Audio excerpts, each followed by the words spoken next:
श्रोता सरोता सोता। आइए जानते हैं आज मसीह विश्वासियों में कौन श्रोता है, कौन सरोता है, तो कौन सोता है। वैसे हर उपदेशक के पास 3 प्रकार के व्यक्ति मिलेंगे, एक श्रोता, दूसरा सरोता और तीसरा सोता। और अच्छा श्रोता तो वही है जो परमेश्वर की बातों को सुनकर उन्हें मानता है, और ऐसा ही श्रोता अपने कामों पर आशीष पाते हैं। परंतु जो सोता है, और ये कहावत है, जो सोता है वो खोता है, जो सो गए वो खो गए। परंतु जो सोता है वो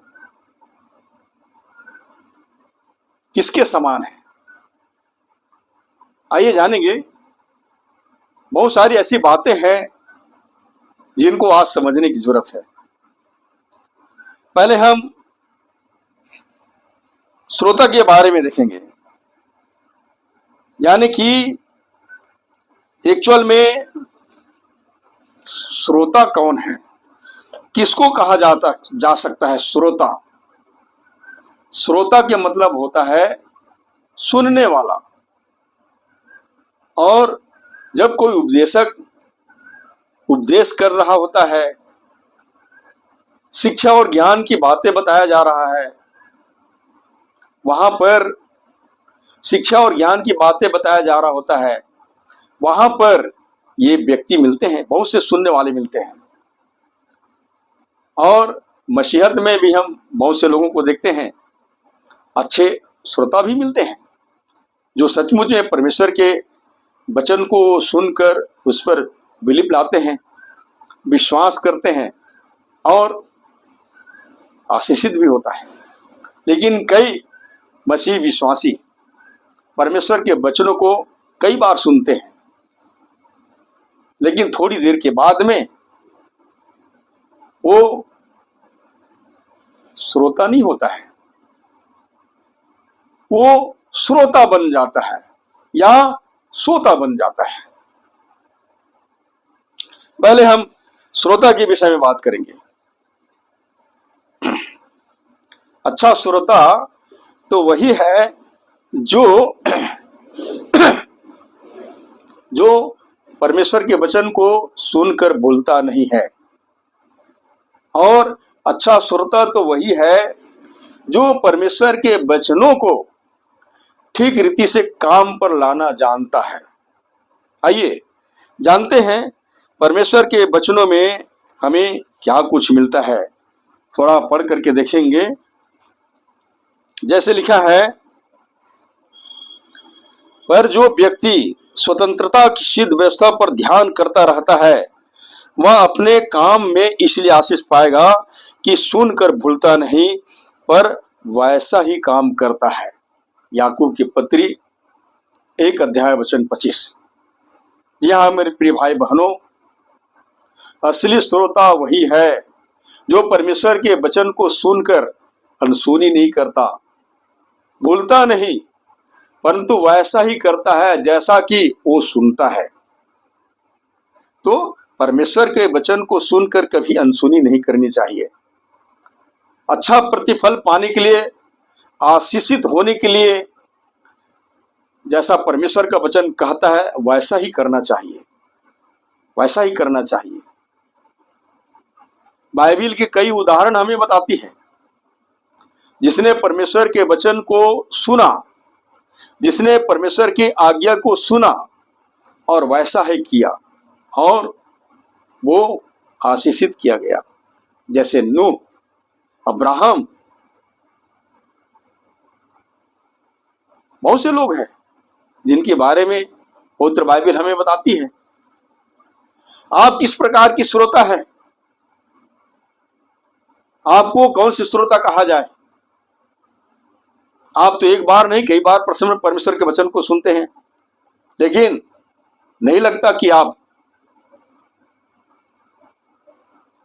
सुनकर वैसा ही करते हैं जैसा कि आपने सुना है। और जैसे हम पढ़ते हैं, जैसे लिखा है, अपने आप को परमेश्वर का ग्रहण योग्य और ऐसा काम करने वाला ठहराने का प्रयत्न कर जो लज्जित होने न पाए और जो सत्य के वचन को ठीक रीति से काम में लाता हो, पर अशुद्ध बकवास से बचा रहा, क्योंकि ऐसे लोग और भी अभक्ति में बढ़ते जाएंगे। तो जो अच्छा श्रोता होते हैं, अच्छा सुनने वाला होते हैं, वो सचमुच में परमेश्वर के वचन को ठीक रीति से काम पर लाते हैं और ठीक रीति से काम पर लाने में ही लोग आशीषित होते हैं। एक बार प्रभु यीशु ने कहा, मेरी ये जो बातें सुनकर उन्हें मानता है वह उस बुद्धिमान मनुष्य के समान ठहरेगा जिसने अपना घर चट्टान पर बनाया और मेघ वर्षा बाढ़ें आई और उस घर से टकराई, फिर भी से नहीं गिरा, क्योंकि उसकी नींव चट्टान पर डाली गई थी। मेरे प्रिय भाई बहनों, तो परमेश्वर के वचन को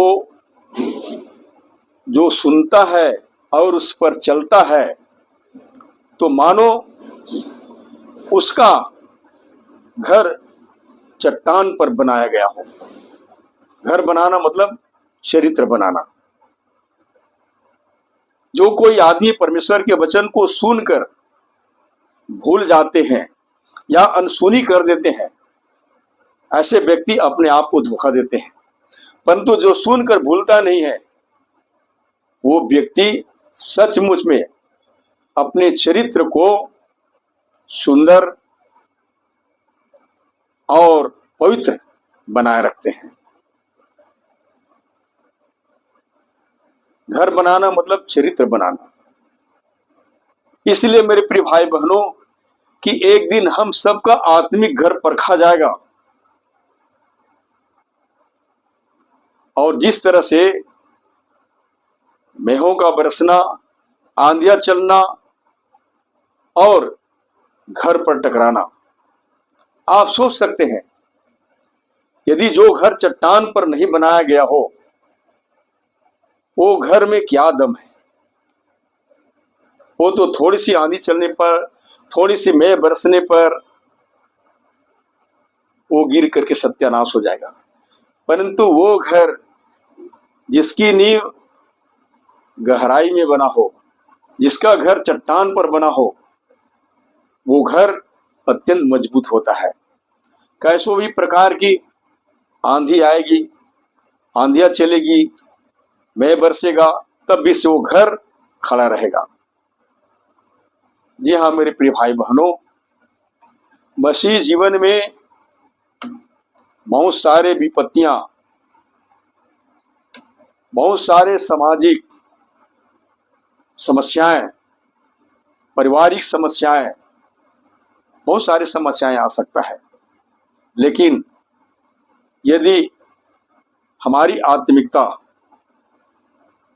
मजबूत नहीं है, तो हम शारीरिक रूप से ही नहीं परंतु आत्मिक रूप से भी गिर सकते हैं। इसलिए हम परमेश्वर के वचनों को केवल सुनने वाला ही नहीं, परंतु उस पर चलने वाले बने।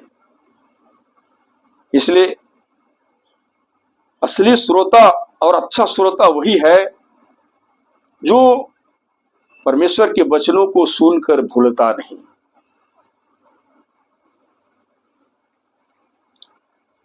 एक बार प्रभु यीशु मसीह मार्था और मरियम के बीच में उपस्थित होता है, और जैसे मार्था और मरियम के बीच उपस्थित होता है, तो मरियम जो है प्रभु यीशु मसीह के पास कान लगाकर प्रभु यीशु मसीह की सुनने के लिए बैठ जाती है। और मार्था चिल्लाती है कि प्रभु मेरे बहन को बोल मेरी कामों में हाथ बटाए। लेकिन मरियम तो प्रभु यीशु मसीह के मुख से निकलने वाली वचनों को सुनने के लिए आतुर थी। पर प्रभु यीशु मसीह ने बताया, प्रभु ने उसे उत्तर दिया, मार्था, हे मार्था, तू बहुत बातों के लिए चिंता करती और घबराती है, परंतु एक बात आवश्यक है और उस उत्तम भाग को मरियम ने चुन लिया है जो उससे छीना न जाएगा।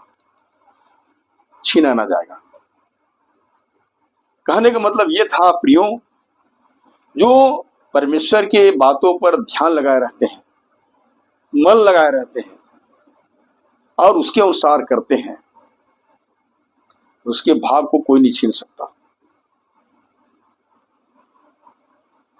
मतलब कि हमें उद्धार और अनंत जीवन और बहुत से आत्मिक आशीषों को पाने के लिए हमें परमेश्वर का वचन ही प्रेरित करता है। हमारा ध्यान, हमारा विचार हमेशा परमेश्वर के वचन को सुनने और उसके मानने में लगा रहता है, तो हम निश्चित रूप से आशीषित होते रहते हैं। आइए अब जानते हैं एक दूसरे प्रकार के व्यक्ति के बारे में। श्रोता के बारे में हमने देखे। अब ये श्रोता क्या है? एक तो अच्छा श्रोता होता है जो परमेश्वर के वचन को सुनकर अनसुनी नहीं करता, परंतु वैसा ही करता है। परंतु एक व्यक्ति श्रोता के समान होता है, और हम सब जानते हैं कि श्रोता केवल काट कूट करने का काम करता है, वो काट कूट करना ही जानता है। तो कुछ व्यक्ति ऐसे ही होते हैं, श्रोता के समान होते हैं। सच्चाई बताने पर वो बहुत सारे उदाहरण आपके बीच में रखेंगे, आपकी बात को पूरा होने नहीं देंगे, बीच बीच में काट कूट करते रहेंगे। आप सच्चाई की बात बताएंगे तो वो किस्सा कहानी की बात बताएंगे। आप आत्मिक बात बताएंगे तो वो शारीरिक बातों को बताएंगे। आप धार्मिकता की बात बताएंगे तो वो संसारिक बात बताएंगे। बहुत सारे उदाहरणों को ला करके आपकी हर एक बात पर वो काट कूट करते रहते हैं। पौलुस प्रेरित ने चिताया, कुछ ऐसे ही, कुछ इसी प्रकार के लोग मिलेंगे, काट कूट करने वाले। इनसे सावधान और सतर्क रहना बोला है। और जैसे कि उसने कहा है,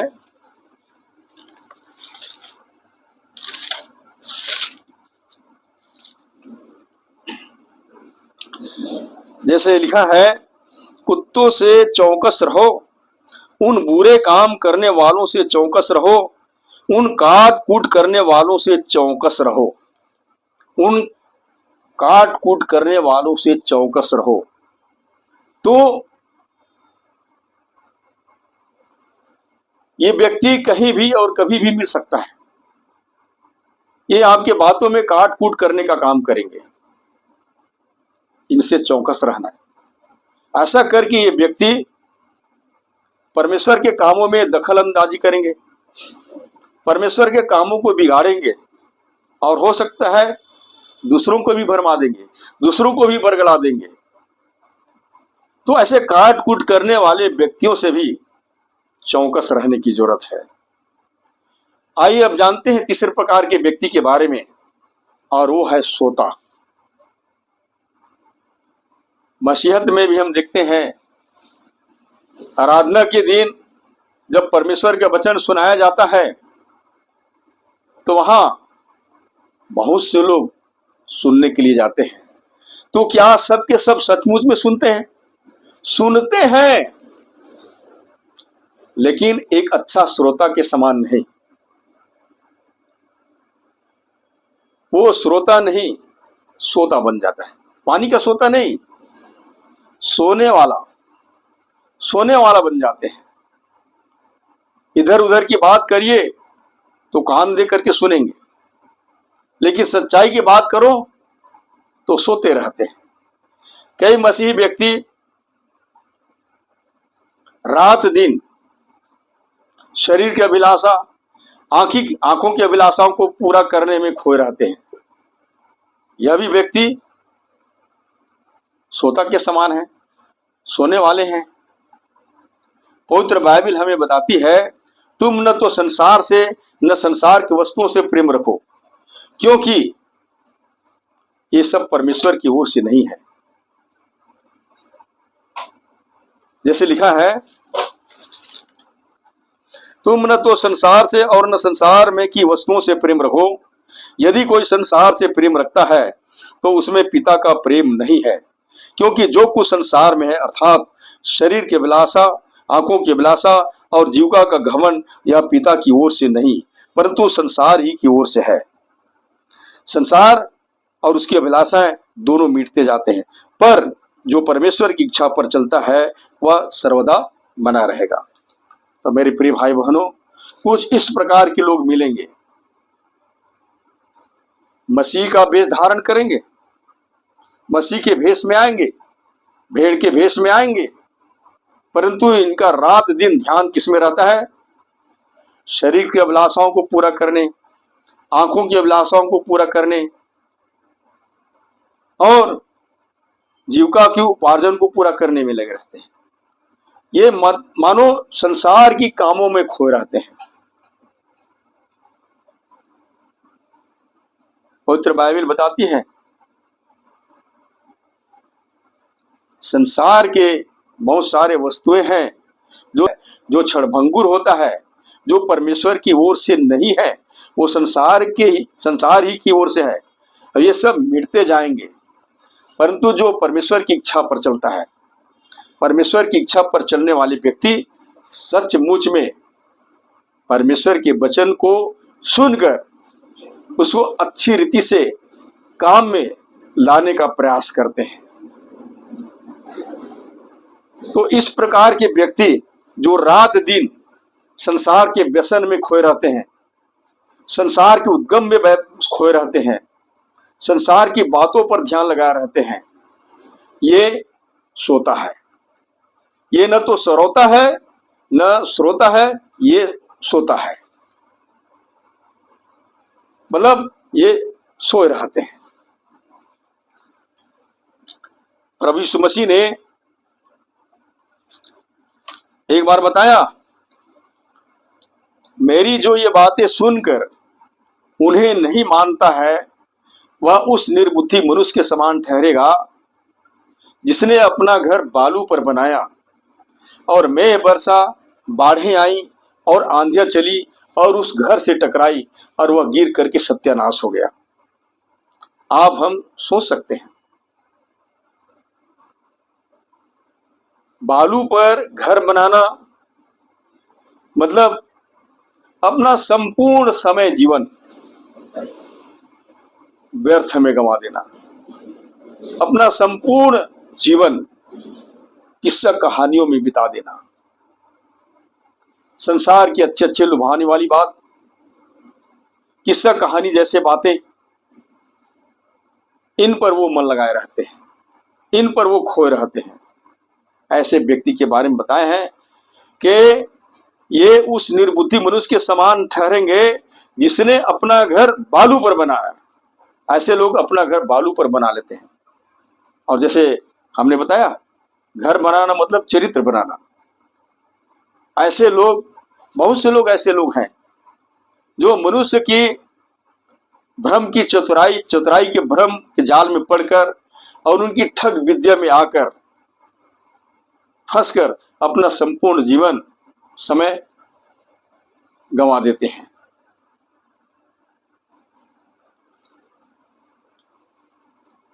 इसलिए ध्यान रखिए, प्रभु यीशु मसीह ने कहा ऐसे लोग निर्बुद्धि के समान हैं जिसने अपना घर बालू पर बनाया। जिस तरह से हम देख सकते हैं, आंधियां चलना, मेहों का बरसना, एक साधारण घर की खरपच्चे उड़ जाते हैं। इसी तरह से प्रियो, हमारा जीवन चरित्र मजबूत होना चाहिए, न कि कोई किस्सा कहानियों पर। यदि हमारा चरित्र अच्छा न हो तो कभी भी हम गिर सकते हैं। पवित्र बाइबल हमें चेतावनी देती है। प्रभु यीशु मसीह में हमें अपने आत्मिक घर का निर्माण करना है, और आत्मिक घर का निर्माण करने के लिए हमें हमेशा प्रभु यीशु मसीह की बातों को मानना है। न केवल हम यीशु को मानने वाले बने, परंतु यीशु की मानने वाले भी बने। बहुत से लोग यीशु मसीह को मानते हैं परंतु यीशु की नहीं मानते। और याकूब की पत्री 1 अध्याय वचन 22 से 24 तक कुछ इस प्रकार से लिखा है,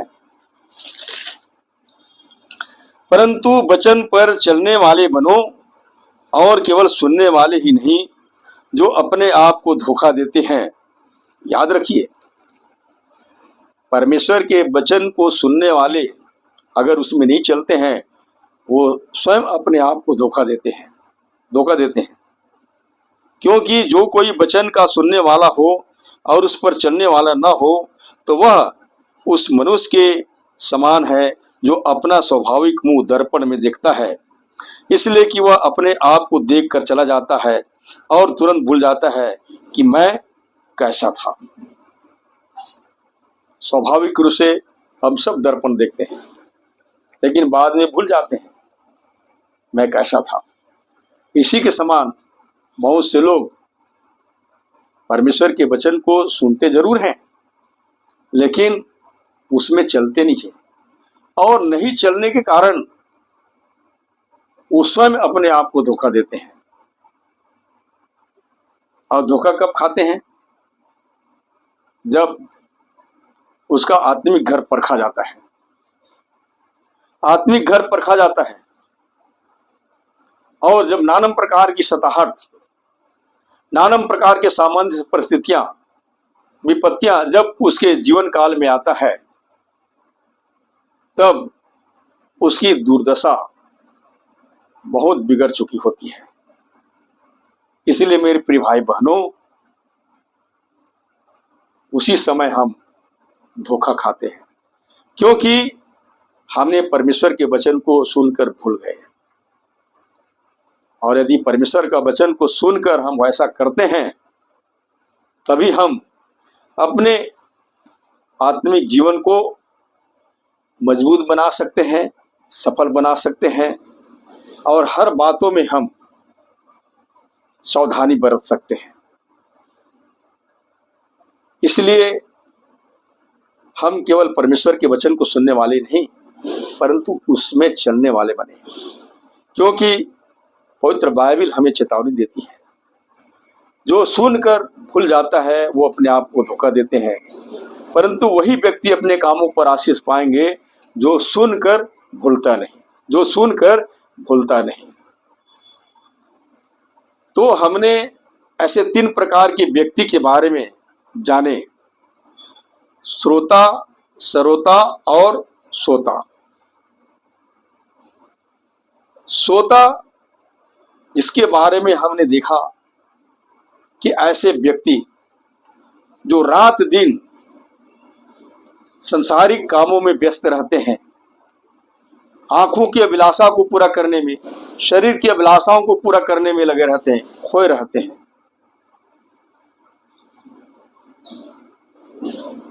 मत्ती रचित सुसमाचार 25 अध्याय, इसमें 10 कुंवारियों का दृष्टांत बताया गया है। उससे हमें एक बहुत बड़ी शिक्षा मिलता है। उसमें दिखाया गया है कि 5 मूर्ख और 5 बुद्धिमान होते हैं। वैसे ही कलीसिया में भी कुछ मूर्ख मसीह होते हैं और कुछ बुद्धिमान मसीह होते हैं। वहां पर दिखाया गया है, जब यीशु मसीह का आगमन होता है, दूल्हा का जब आगमन होता है, तो जो 5 मूर्ख होते हैं वे सो जाते हैं, इसलिए कि अभी दूल्हा के आने में विलंब है, सो जाते हैं। और उसी समय दूल्हा का आगमन हो जाता है। तब वे लोग नींद से जगते हैं, तो जो 5 बुद्धिमान होते हैं उनसे अर्जी विनती करते हैं कि अपने तेल में से हमें भी कुछ दे दो। तो 5 बुद्धिमान कहते हैं, कदाचित ये हमारे लिए भी नहीं होगा और तुम्हारे लिए भी नहीं होगा, इसलिए अच्छा होगा कि तुम बेचने वाले से खरीद के ले आओ। और जैसे ही वो जाता है, तो दूल्हा किसको ले जाता है? जो तैयार रहता है, तैयार रहता है। मेरे प्रिय भाई बहनों, यीशु मसीह के आगमन के समय ऐसे सोने वाले मसीह यही रुक जाएंगे, मसीह के साथ नहीं जाएंगे, क्योंकि उस समय वो मसीह के आगमन को भूल जाएगा, क्योंकि उस समय उसकी तेल खत्म हो जाएगा, क्योंकि उस समय उनके दिए बुझ जाएंगे। इसलिए मेरे प्रिय भाई बहनों, हम सोने वाले मसीह नहीं, सोने वाले श्रोता नहीं, हम परमेश्वर के वचन को सुनकर उसमें चलने वाले बने, एक अच्छा श्रोता बने। याद रखिए, वो समय ज्यादा दूर नहीं है। कोई नहीं जानता कब प्रभु यीशु मसीह का आगमन हो जाए। इसलिए आज अवसर है कि हम प्रभु यीशु मसीह के बाट जोहते रहें, पवित्रता, धार्मिकता और सच्चाई से सुसज्जित होकर के हमारे जीवन के जितने भी पाप अपराध है, पुरानी बातें हैं, सबसे फिर करके हम नया जीवन की चाल चलें और उसकी आगमन का बाट जोहते रहें। जब वो आए तो हम पूर्ण तैयारी के साथ उसके साथ स्वर्ग को जाएं, क्योंकि स्वर्ग तैयार लोगों के लिए है, सोने वालों की नहीं। इसलिए हम जागते रहें, क्योंकि हम कभी भी किसी भी प्रकार के परीक्षाओं में पड़ सकते हैं। प्रभु यीशु मसीह ने चिताया, जागते रहो और प्रार्थना करते रहो, कहीं तुम परीक्षा में न पड़ जाओ। मेरे प्रिय भाई बहनों, बहुत सारे ऐसे परिस्थितियां आएंगे जो हमें झकझोर देंगे, परंतु प्रार्थना हमारी सबसे बड़ी ताकत है और परमेश्वर का वचन। पवित्र बाइबल हमें बताती है, आत्मा का तलवार जो परमेश्वर का वचन है ले लो और नित्य प्रार्थना में लगे रहो। जब हम जागते रहेंगे तभी ना प्रार्थना करते रहेंगे। हम जागते रहेंगे तब ना हम उसकी बाट जोहेंगे, और सोते रहेंगे तो हमें पता नहीं चलेगा यीशु मसीह का कब आगमन होगा और कब वह तैयार लोगों को लेकर अपने संग चला जाएगा, अपने संग लेकर के चला जाएगा, और फिर अंत में हमारे लिए द्वार बंद कर दिए जाएंगे। आइए जानते हैं इस विषय में पवित्र बाइबल हमें क्या कुछ बताती है। जैसे लिखा है, स्वर्ग का राज्य उन राजकुमारियों के समान होगा जो अपने मसाले लेकर दूल्हे से भेंट करने को निकली। उनमें 5 मूर्ख और 5 समझदार थी। मूर्खों ने अपनी मसाले तो ली, परंतु अपने साथ तेल नहीं लिया। परंतु समझदारों ने अपनी मसालों के साथ अपनी कुप्पियों में तेल भी भर लिया। जब दूल्हे के आने में देर हुई तो वे सब ऊँघने लगे और सो गई। आधी रात को धूम मची, देखो दूल्हा आ रहा है, उससे भेंट करने के लिए चलो। तब वे सब कुमारियां उठकर अपनी मसाले ठीक करने लगी और मूर्खों ने समझदारों से कहा, अपने तेल में से कुछ हमें भी दो, क्योंकि हमारी मसाले बुझ जा रही है। परंतु समझदारों ने उत्तर दिया, कदाचित यह हमारे लिए और तुम्हारे लिए पूरा न हो। भला तो यह है कि तुम बेचने वालों के पास जाकर अपने लिए मोल ले लो। जब वे मोल लेने को जा रही थी तो दूल्हा आ पहुंचा, और जो तैयार थी वे उसके साथ विवाह के घर में चली गई और द्वार बंद कर दिया गया। इसके बाद में वे दूसरी कुमारियां भी आकर कहने लगी, हे स्वामी, हमारे लिए द्वार खोल दे। उसने उत्तर दिया, मैं तुमसे सच कहता हूं, मैं तुम्हें नहीं जानता, इसलिए जागते रहो, क्योंकि तुम न उस दिन को जानते हो न उस घड़ी को। तो मेरे प्रिय भाई बहनों, जब यीशु मसीह का आगमन होगा और तैयार लोगों को लेकर के चला जाएगा, बाद में हम में से कई लोग वहां जा करके दावा करेंगे कि हे प्रभु, मैंने तेरे नाम से इतने लोगों को बपतिस्मा दिया, मैंने तेरे नाम से इतने आत्माओं को बचाया, मैंने तेरे नाम से ये काम किया, वो काम किया। बहुत सारे दावा करेंगे, लेकिन उनका सब दावा खोखले हो जाएंगे। सीधा जवाब मिलेगा, हे कुकर्म काम करने वालों, मैं तुम्हें नहीं जानता कि तुम कहां के हो। इसलिए मेरे प्रिय भाई बहनों, हम चाहे वचन के सुनाने वाले हों, चाहे सुनने वाले हों, सभी के लिए परमेश्वर के वचन को सुनकर भूलना नहीं है। परमेश्वर के वचन को अपने जीवन में ठीक रीति से काम पर लाना है। तभी तो हम प्रभु यीशु मसीह में आशीषित किए जाएंगे और अंत में अनंत जीवन को प्राप्त कर सकते हैं। बस यही उम्मीद के साथ परमेश्वर आप सबको आशीष दे। धन्यवाद।